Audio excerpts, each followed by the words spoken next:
নমস্কার বন্ধুরা, আজ আমি আপনাদের শোনাতে চলেছি এক ভয়ঙ্কর ঘটনার গল্প। এই গল্প কোনো সিনেমার নয়, কোনো কাল্পনিক চরিত্রের নয়।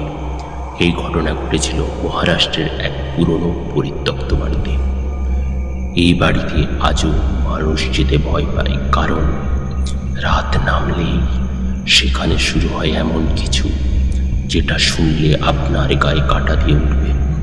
বন্ধুরা, চলুন আজ জেনে নিই সেই ভয়ালো রাতের সেই অন্ধকার গল্পটা, যেখানে অদৃশ্য শক্তির ছায়া আজও ঘুরে বেড়ায়।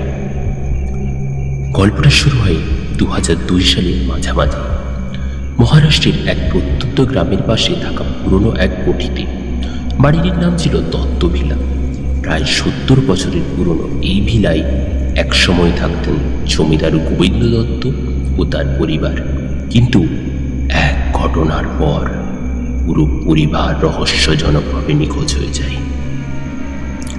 বাড়ি তখন থেকেই খালি, তবে গ্রামের মানুষজন বলতো তারা মাঝরাতে এই বাড়ির জানলা থেকে আওয়াজ পায় এক নারীর কান্না, এক ছোট ছেলের হাসি, আর হঠাৎ হঠাৎ ঘোড়ার টকবক শব্দ। সেই সময় মুম্বাই থেকে এক তরুণ ফটোগ্রাফার রাজেশ ও তার 3 বন্ধু ঘুরতে এসে এই বাড়ির কথা জানতে পারে। লোকাল গাইড তাদের বহুবার নিষেধ করে, তাও তারা ভোরবেলায় সিদ্ধান্ত নেয় এই বাড়িতে রাত কাটিয়ে কিছু হরর ফটো তুলবে। তারা 4 জনে ঢুকে পড়ে দত্ত ভিলার ভেতরে। টর্চের আলোয় তারা দেখতে পায় পুরনো কাঠের আসবাব, ছেঁড়া পর্দা, আর এক কোনায় পড়ে থাকা কাঠের একটি ছোট্ট ঘুম পাড়ানি ঘড়ি। হঠাৎ একটি জানলা আপনা আপনি বন্ধ হয়ে যায়। হাওয়া নেই, জানলার পাশে কেউ নেই, কিন্তু শব্দটা ছিল জোরে। রাজেশ তখন ক্যামেরা অন করে ভিডিও করা শুরু করে। রাত 12টা বাজে।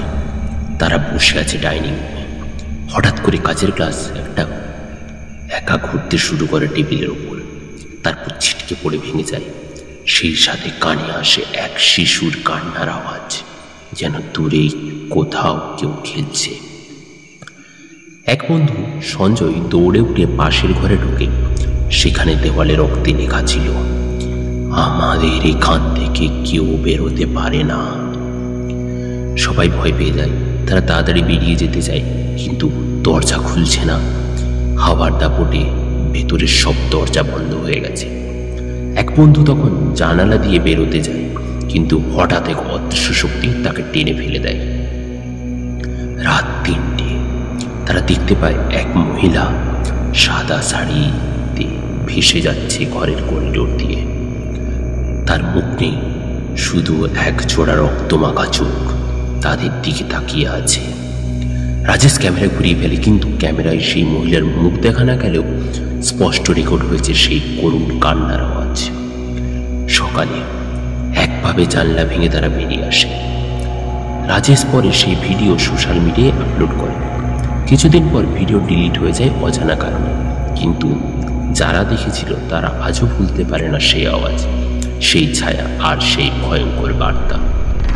তারপর কি হয়েছিল? রাজেশ 1 মাসের মধ্যে মানসিক ভারসাম্য হারিয়ে ফেলে। তার বন্ধুরা আজও কাউন্সিলিং নিচ্ছে। দত্তভিলা আজও পড়ে আছে অন্ধকারে, কিন্তু কেউ আর কাছে যায় না। গ্রামের বয়স্করা বলেন, জমিদার গোবিন্দ দত্ত নিজের পরিবারের উপর এই অদ্ভুত অভিশাপ ডেকেছিলেন। তার মেয়ে বিয়ে করতে চেয়েছিল এক নিম্নবর্ণের ছেলেকে।